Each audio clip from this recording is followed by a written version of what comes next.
Hey everyone, it's Leandra with New Vocations Racehorse Adoption Program, and today for our Trainer Tip Tuesday, we're coming to you from Lexington, Kentucky, and here with me is Derby Doll. She's one of the horses in our training program, and today we're going to talk about a topic that we touched on before, and there are a lot of different factors that go into it. It's collection. So when we talk about collection, there is a whole process by which we can get to true collection. So many times you may hear about people taking shortcuts or using different tools or just trying to rush a horse into true collection. But we as horsemen, we know that real collection just takes time, and it takes different layers of building blocks to get to that peak, that top goal of collection. So what we're going to talk about today is a pretty simple exercise in concept. Now, how simple it actually is might depend on your horse and what level they are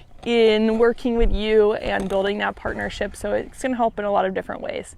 So it's going to help in a physical way because we're going to work on just having them learn to respond to pressure cues. And it's going to be the beginning of that process by which you're going to get them to supple using your aids under saddle.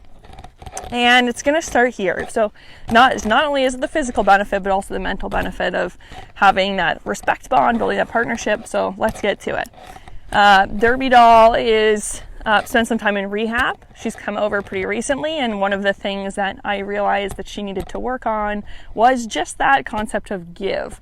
And so that's going to help you in a lot of different ways if you have it. So when you ask a horse, even if you're just leading on the ground, and you can put on a little bit of pressure and they respond to it. If you need them to slow down, if you need them to stop with you need them to pay attention when you're walking somewhere so they don't walk into you and they're respecting your space. So it all kind of starts here. You can use a basic halter. We have a lot of halters like this because the horses generally come with just a plain leather halter. You can use a rope halter. Some people prefer that, but it really doesn't matter in that sense because the concept is very simple. So we're going to start easily by hoping I'm not bumping the microphone here for y'all.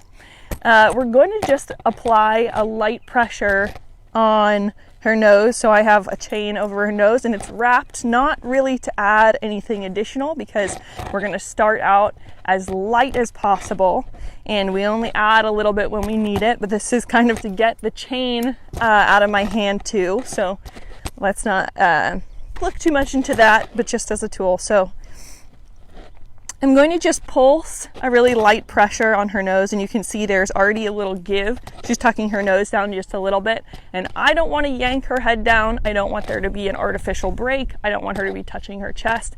I just want that pure moment of give, and it might be just a fleeting moment.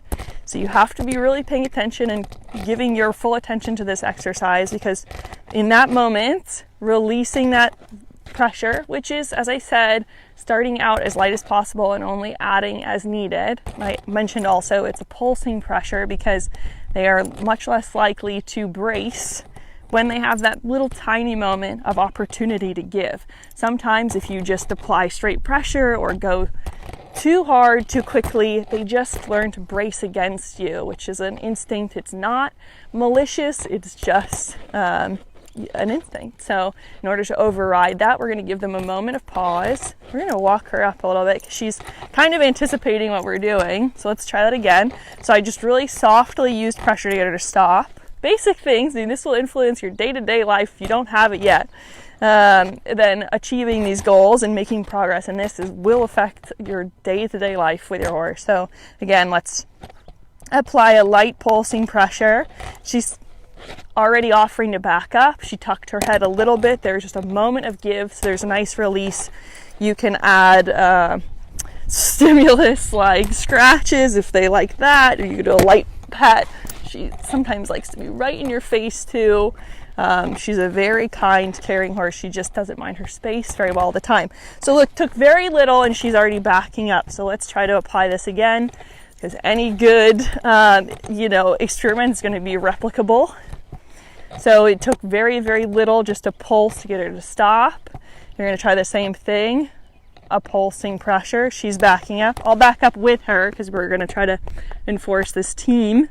And really nice job from her. So when you're applying this to under saddle, of course, when you apply pressure, be it without a bit, say this was a hackamore situation and it's just pressure on their nose or pressure through the bit, you want them to respond to pressure, and preferably as little pressure as possible so that you're not building a steel mouth that you're going to have to really yank on them to get them to respond at all. We really want to get them in tune with us. So once you get that and you can build on that, we can work on backing up a couple steps, and I'll just pulse. You know, she's getting a little distracted, so a little pulsing pressure to keep her focused, and that was really nice. You can see her licking and chewing. Let's walk her forward again. We'll try the same thing, and you can sort of rock back and forth, doing the same sort of exercise, and really make sure you've got that down. And it's hard to imagine maybe, but just yesterday when Derby and I were doing this, she had her nose in the air and did not want to back up at all. And I didn't practice this before we started filming, so this is just, probably 10 minutes of working with her yesterday, and we were already making a lot of progress. The more you can replicate this, the more you can reinforce this. You can see she's calm and she's listening to me and she's enjoying herself. The more reinforcement is going to build up that neural pathway, so you're going to make it part of her routine, sort of habitual, rather than something that she's just doing as an exercise. So you need to reinforce it, and then you're going to have a horse who's listening and responsive. So same sort of thing that you can try to start that. So if you have a horse who has their head up in the air, you can apply a downward pressure. And again, it's best if you can do sort of a pulsing. You see she's dropped her head, so we can give her the same positive reinforcement. So really nice job. You might see I have a little short whip here, and I rolled it up because we're not going to use it like a whip, but more an extension of your arm. If you have a horse who is being difficult and doesn't want to back, isn't moving out of your space, so let's use this as an example. She's very interested in Rambo right now, so I'll just wave it. You can unwrap it and make a cracking sound. Don't use it for force. You can tap their leg if you need to sort of get their attention, because obviously that's better than putting my head in front of their leg. So I don't ever like to use any object other than something that is meant intentionally for provoking a response. So don't use brooms, don't use muck, forks or anything that you need to use that they shouldn't have a fear response from. Obviously we don't really want a fear response, just sort of a respect response, but I think you guys get the idea. So this is quite simple today, which I hope sort of speaks to the progress you can make in just one day. Commit 15 minutes of your time to working with them.